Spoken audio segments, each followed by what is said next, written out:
Hi, my name is Natalia, and I will be talking about birth, death, and communication practices among Arab culture. First, about birth process, it's important to know that the Arab women are particular about their doctors when it comes to pregnancy, especially when the doctor is a man. The head female of the family house will typically request a female doctor to perform the procedure. So women will typically be closed for their pregnancy, but they will be exposed from the hips down to where is only needed for the procedure. As an 1800s tradition, Muslim women typically use a birthing chair for their process, and these are typically used for house or home pregnancies with the assistance of midwives. While the baby is being born, he or she will hear the call to prayer, as that being the first thing that they hear. This prayer opens them up to the awareness of Allah, which is God. A 7-day naming ceremony is held for the baby. The whole family is gathered, and they pick out an Islamic name for the child, and is usually followed by meal, sacrifices, readings, and they will typically cut off a piece of the infant's hair.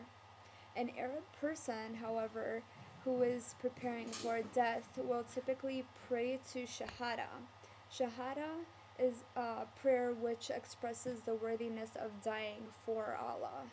When a person dies, they wash their whole body and they're buried immediately. They're usually buried facing Mecca, which is the direction that they have to be facing